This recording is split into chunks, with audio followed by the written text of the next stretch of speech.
बिस्मिल्लाहिर्रहमानिर्रहीम, अस्सलाम वालेकुम। आप देख रहे हैं समा और मैं हूं आयशा अंसारी। मैं हूं इरम ज़ईम। बुलेटिन का आगाज करेंगे सेनेट इजलास की बात करेंगे जिसमें काफी शोर शराबा हुआ है।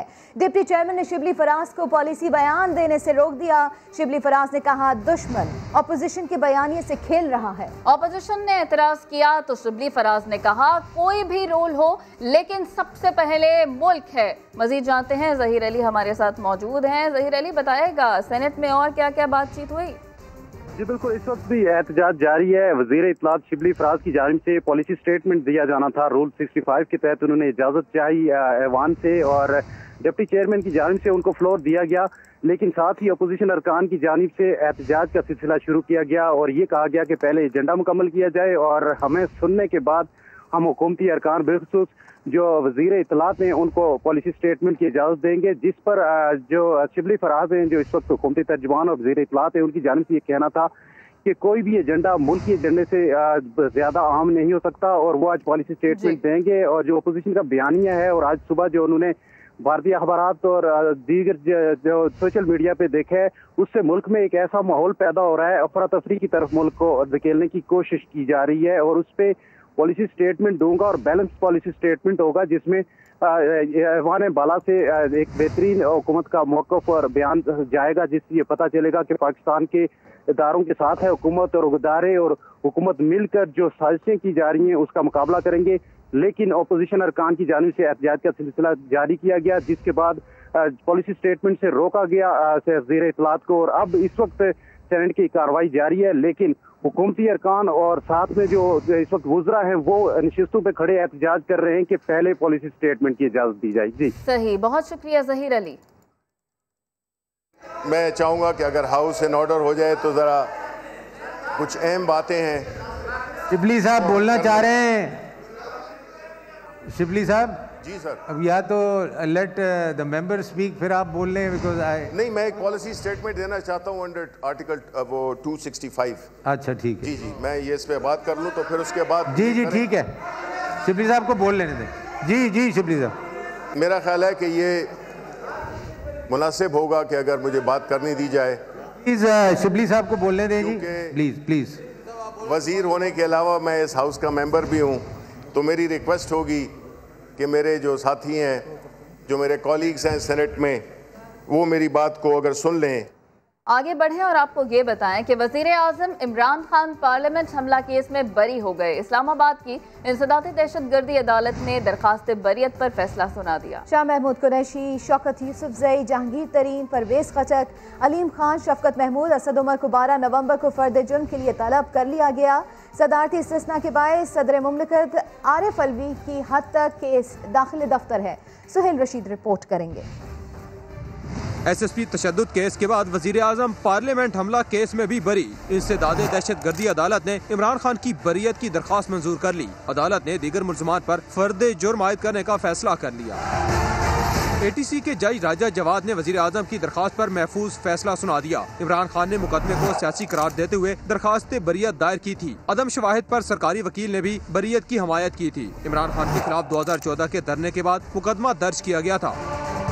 अदालत ने अवामी तहरीक के कारकुन मुबशर अली की दरखास्त बरियत भी मंजूर कर ली, जबकि वजीर खारजा शाह महमूद कुरैशी, शौकत यूसुफजई, जहांगीर तरीन, परवेज खटक, अलीम खान, शफकत महमूद, असद उमर और दीगर 12 नवंबर को फर्द जुर्म के लिए तलब कर लिए गए। सदारती इस्तिस्ना के बायस सदर मुमलिकत आरिफ अलवी की हद तक केस दाखिले दफ्तर है। वजीर आज़म ने PTV हमला केस में भी दरखास्त बरियत दायर कर रखी है। और सर्दियों में गैस की बदतरीन लोड शेडिंग होगी। दिसंबर और जनवरी में बिजली मजीद महंगी भी होगी। नेपरा में महंगी बिजली के हवाले से समाअत के दौरान सेंट्रल पावर परचेजिंग एजेंसी हुकाम ने खबरदार कर दिया। जी हाँ, इसी हवाले से बात करते हैं अपने नुमाइंदे वहाब कामरान से। वहाब, बताएगा मजीद क्या कहा गया उनकी जानिब से? देखिए, CPPA की जानिब से बिजली सितंबर के लिए ₹1.36 महंगी करने के हवाले से समाअत हुई है नेपरा में। और नेपरा ने डीजल और फर्नेस ऑयल से महंगी पैदावार पर सवालात उठा दिए। नेपरा ने पूछा कि सितंबर में महंगी बिजली क्यों पैदा हुई। अगर ये महंगी बिजली न पैदा की जाती डीजल और फर्नेस ऑयल से तो 10 अरब रुपए का रिलीफ सार्फिन को मिल सकता था। इस पर सीपीपी हुकाम ने अथॉरिटी को बताया कि सितंबर में पन बिजली की पैदावार में 10% हुई, गैस प्रेशर में कमी की वजह से भी पैदावार 5% तक कम हुई है और न्यूक्लियर एक पावर प्लांट भी बंद था 100 मेगावाट का, जिसकी वजह से महंगी बिजली पैदा करना मजबूरी थी। ठीक है, खबरदार किया अथॉरिटी को हुकाम ने। बहुत शुक्रिया वहाब कामरान, इससे मुतालिक आप हमें बता रहे थे। आपको लिए चलते हैं, सेनेट इजलास इस वक्त जारी है। पॉलिटिकल पार्टी का प्रोजेक्ट नहीं है, ये वो प्रोजेक्ट है जो कि दो हुकूमतों में, दो मुल्कों के अवाम में है और इसको कोई भी, कितने भी साजिशी बैठे हो, इसको कोई डिरेल नहीं कर सकता। ये इसको ज्यादा प्रोमिनेंस देने के लिए हमने अथॉरिटी बनाई। उस अथॉरिटी का ऑर्डिनेंस के जरिए हुआ था, बिकॉज यहां पे तो कोई मुल्क के मफाद में काम किया जाना चाहे तो उसको अपोजिशन उसको वो कर देती है, उसको गिरा देती है, उसको ऑब्जेक्ट करती है, उसको अपोज करती है, उसके रास्ते में रोड़े अटकाए जाते हैं। अब शिबली साहब, if you recall, when we were together in opposition, we used to also oppose ordinances. ठीक है, नहीं देखें, हाँ। मैं उसकी वजह मैं बताता हूं। उस वक्त जो है हुकूमत के पास वो लिमिटेशन नहीं थी जो कि हमारे पास है। आप देखें यहाँ पे हमारे सेनेट में कहाँ 20-25 लोग बैठे हुए हैं। इन्होंने तो पब्लिक इंपॉर्टेंस के इश्यूज पे भी अपोज किया है, इनकी स्टैंडिंग कमिटीज ने अपोज किया, अप्रूव किया है और उसको इन्होंने यहाँ पे डिमोलिश किया है, जो कि डेमोक्रेसी के ठेकेदार बनते हैं। अच्छा, अब आते हैं सीपैक पे। जनाब चेयरमैन, सीपैक अथॉरिटी, बैठ जाए आप। सर इन्हें कहीं कबीर साहब वो जवाब दे रहे हैं अभी। नहीं जवाब दे रहे हैं। नहीं उनको जवाब नहीं, उनको जवाब देने। देखिए सुनने का नहीं, वो कॉल अटेंशन का जवाब दे रहे हैं। हौसला पैदा नहीं कबीर साहब प्लीज सुनने। नहीं देखें, हम उसको, he is the designated minister to. वफाकी वज़ीर सेनेट का इजलास जारी है और वज़ीर इत्तलात शिबली फराज वो इजहार ख्याल कर रहे थे। शिबली फराज, उनकी जानिब से कहा गया कि बदनसीब से अहम नहीं, वो ठीक है, वो दैट्स गवर्नमेंट प्रोगेटिव, वो भी जवाब। मैंने आपसे कहा चेयरमैन, ये रूल्स के मुताबिक, ये सच सुन ही नहीं सकते हैं।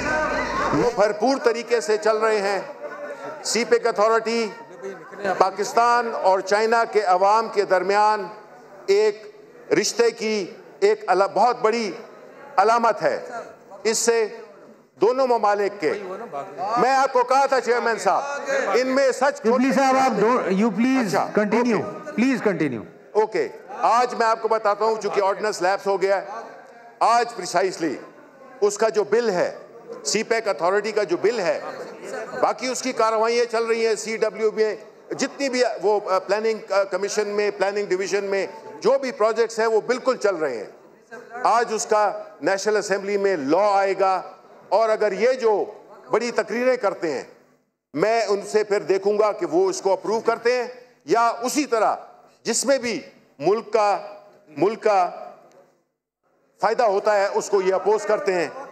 अब देखिए चेयरमैन साहब, सीपैक अथॉरिटी, देखा मैंने आपसे कहा था ना इनकी क्या अपोज करते हैं। अब देखिए चेयरमैन साहब, सीपैक अथॉरिटी, देखा मैंने आपसे कहा था ना इनकी क्या असलियत क्या है। मैं आपको चेयरमैन साहब बताऊं कि जो सीपैक अथॉरिटी है वो इंशाल्लाह पूरे जोर और शोर से काम कर रही है। तहस नहस करने की नाकाम कोशिश की, लेकिन जो सीपैक का इदारा है, जो कि पाकिस्तान और चाइना, जो कि हमारा एक दरीना दोस्त है, उसको भी ये सबोटाज करना चाहते हैं। हम इनकी इजाजत बिल्कुल नहीं देंगे आपको। आप अंडर किसी भी तो प्रिटेक्स्ट आप ले आए, हम उसको बिल्कुल अपोज करेंगे।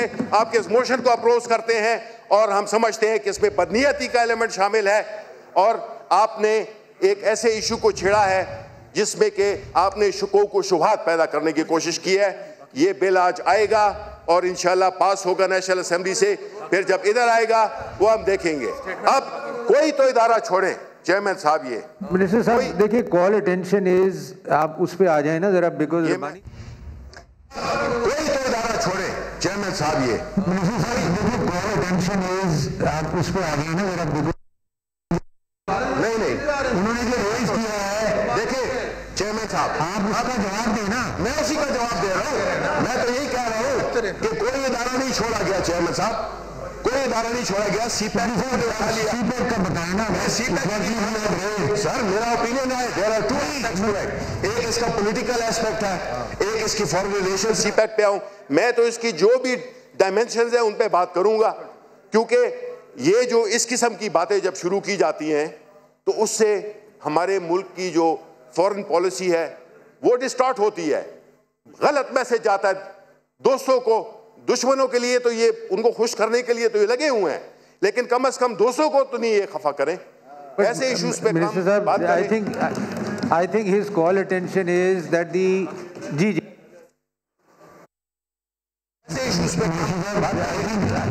I think his call attention is that जनाब चेयरमैन फाजिल मिनिस्टर साहब ने खुद इस बात को तस्लीम किया है कि ऑर्डिनेंस जो है वो लैप्स हो गया है। ऑर्डिनेंस जून के अंदर लैप्स हुआ है, आज अक्टूबर चल रहा है। That means from June to October there was no there still is no law, कोई कानून नहीं है। और ये फिर मुझे समझ में नहीं आ रही कि फाजिल मिनिस्टर साहब ये कैसे फरमा रहे हैं कि जब कानून नहीं है, कानून खत्म हो गया, तो फिर ये अथॉरिटी किस तरह फंक्शन कर रही है। इसका मतलब ये है कि ये गैर कानूनी तौर पे अथॉरिटी फंक्शन कर रही है। मिनिस्टर साहब ने कहा कि मैं ताल्लुकात को खराब करना चाह रहा हूं चीन के साथ। ये कॉल अटेंशन नोटिस लाके ऑर्डिनेंस और कानून तो आपने लाना था, हुकूमत का काम था कि वो ऑर्डिनेंस और कानून को लेके आए। जो बिल नेशनल असेंबली में कल आया और उस बिल के अंदर भी जो नैब के कानून की इस्तिस्ना दी जा रही है वो सरासर डिस्क्रिमिनेशन है जनाब chairman. How can you give that? एक मिनट शुभी साहब नहीं, डिस्कशन नहीं हो रही शुभी साहब। all the call attention is asking, listen to me, all it is asking is the CPEC नहीं, वो काउंटर क्वेश्चन नहीं कर रहे, ही इज आस्किंग कि उस पीरियड का क्या हुआ, उसका आप जवाब दे दिए, but that's all. Supplementary question. If we want to follow the laws, then we have to follow them all the way. We are following. We just want to. आप दिखा दें, मैं I understand. आप दिखा दें जी। All I am saying is call attention has to be addressed now. It has been addressed. While it was being addressed, you gave the floor to him. Because he is the rules. He is saying, what is the call attention? No. Rules say that when the minister makes a statement, that's the end of it. No cross questioning. It is against the law. Sir, I am saying you can make your statement, but the call attention has a purpose. Yes, sir. So in the statement you ask the minister to explain. He has given a statement, and that cannot be. After that, that cannot be clarified. This is what the rules say. This is not what I am saying. Okay. Go ahead and make the statement. Finish the statement. No, but if he has interrupted, then that is, it should be marked as this, violation of law. This was violation of rules, and if there is violation of rules, then one should not act with it. आप and करिए, फिर and करना है, ये बात है। अब देखिए जी, बात ये है, सिराजुल हक साहब, नहीं मैं सर बात कर रहा हूँ, नहीं और मौजू नहीं, ये सबसे अहम मौजू है। अच्छा प्लीज आप एंड कर लें कॉल अटेंशन। शबली साहब से दरख्वास्त करता हूँ, थोड़ा हमें सुन ले, बाद में जवाब दे। कॉल अटेंशन पहले खत्म कर लो, थोड़ा आप जी इस पर नहीं कर सकते आप। इट्स ओनली अगर बनी साहब एंड मिनिस्टर। अच्छा वो 10 बार बोले हैं जी। उनका रिस्पॉन्स खत्म कर लेंगे, खत्म कर लेंगे। बैठे आप प्लीज, देखिए जी बिल्कुल दूंगा, आपको अपॉर्चुनिटी दूंगा। इसको कॉलिंग अटेंशन को इसको हम खत्म करना चाहते हैं। तो बात हो रही थी सी पैक की, तो मैं ये हाउस को के जो प्रोजेक्ट्स हैं वो उससे जो भी उनकी मुख्तलिफ जो डिपार्टमेंट्स हैं वो उस पे काम कर रहे हैं। प्लानिंग कमीशन में CWP हर जगह पे काम हो रहे हैं, उसकी रुकी नहीं है, उसकी जो प्रोग्रेस है वो बिल्कुल नहीं रुकी है, बल्कि एक नए आज़म से, बिकॉज हम चाहते हैं कि ये जिस तरह के पिछली पार्टी ने, पिछली हुकूमत ने इसको एक ज़ाती प्रोजेक्ट बना दिया था, जहाँ पे भी जाते थे वो फीते काटते थे, तो हम ये चाहते हैं कि ये एक गैर मुतनाज़ा इंस्टीट्यूशनल लेवल पे एक मैकेनिज़्म क्रिएट हो जिससे कि CPEC के प्रोजेक्ट्स भी एक बड़े मुनज़्ज़म तरीके से चल सकें, और दूसरा ये है कि उसको नॉन पॉलिटिकल किया जाए, कि वो उसका कोई हुकूमत, ये तो हमारी हुकूमत है ना जी, जिसने कि कभी भी हर चीज़ को अपने लिए नहीं लिया। हम तो यहाँ पे इंस्टीट्यूशंस बनाने आए हैं जो कि इन्होंने तबाह किए थे, हम तो वो काम करने आए हैं। सेनेट का इजलास जारी है और इस सेनेट के इजलास के दौरान डेप्यूटी चेयरमैन और शिबली फराज के दरमियान कुछ नोक-झोंक भी हुई। खबरों का सिलसिला जारी है, वक्त हुआ है एक ब्रेक का। आप देखते रहिए समा।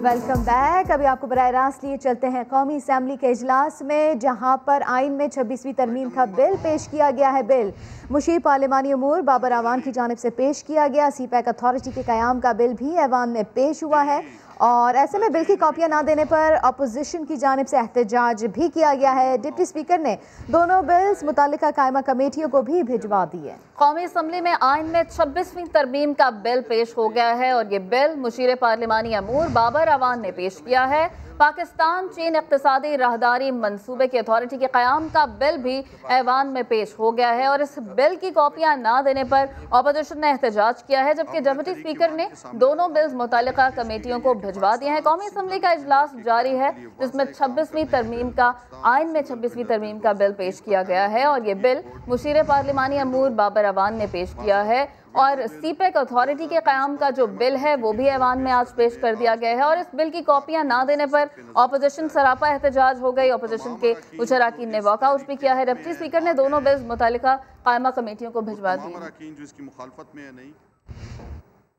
आगे बढ़ें तो सफ़ेद चीनी का काला धंधा, बेनामी अकाउंट्स के बाद बेनामी चीनी खातेदार मंजर आम पर आ गया। फैसलाबाद के इलाके तांतलियावाला के प्रॉपर्टी डीलर अनीस का कहना है कि इनकम टैक्स गोशवारे जमा कराने गया तो पता चला कि मेरे शनाख्ती कार्ड पर करोड़ों की चीनी का कारोबार हो रहा है। शुगर मिल से मेरे नाम पर कई टन चीनी भी खरीदी गई है। मैं FBR का गोशवारा जमा करवाने गया हूँ 15 अक्टूबर को वकील के पास। तो उन्होंने मेरा रिकॉर्ड चेक किया, जिस पे उन्होंने बताया कि आपके नाम पे 2 star private limited Kamalia sugar mill से 1,87,55,500 की चीनी उठाई गई है आपके NTN और ID कार्ड पे। आपको इसका इलम है, आपने उठाई है? मैंने कहा जी मेरे इलम में नहीं है, ये कौन काम कर रहा है? फिर उन्होंने कहा कि इसका चेक करें, आपका ID कार्ड और NTN इस्तेमाल हो रहा है।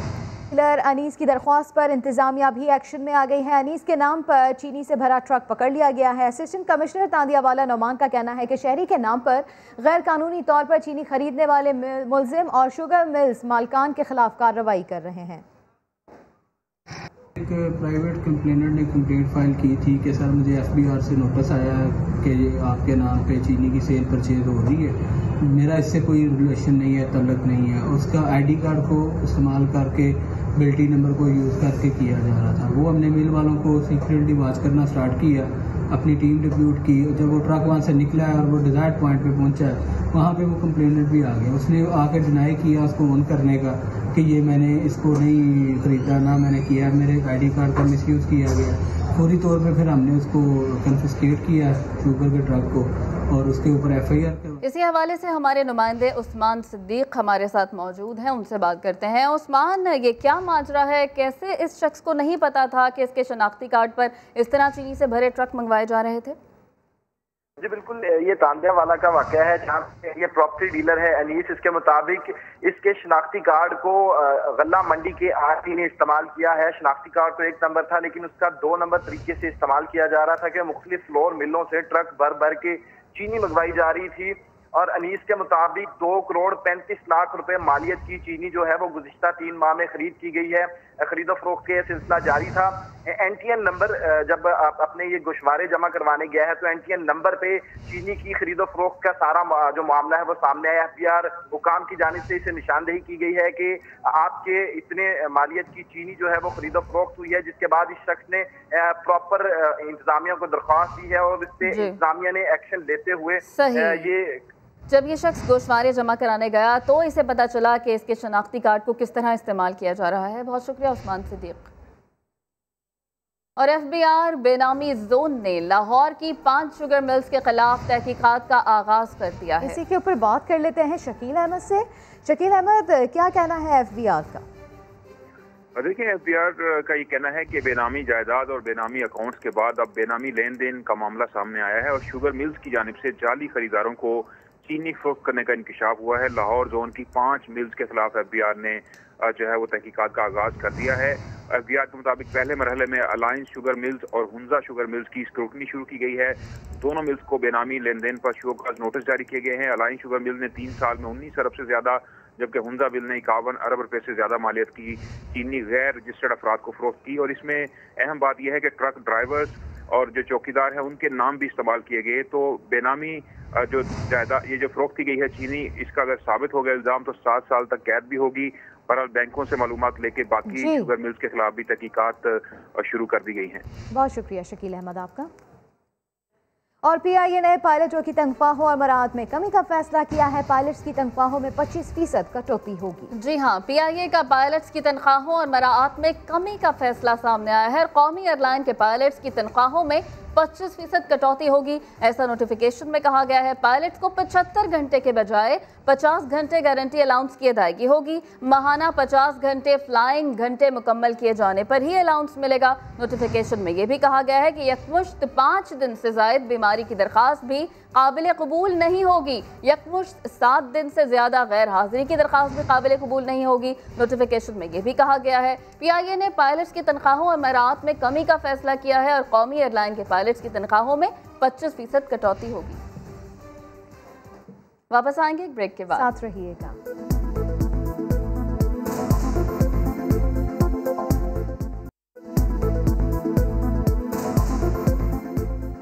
Welcome back. मुल्क में कोरोना की दूसरी लहर तेज हो गई। एक दिन में 908 केसेस रिपोर्ट हुए हैं।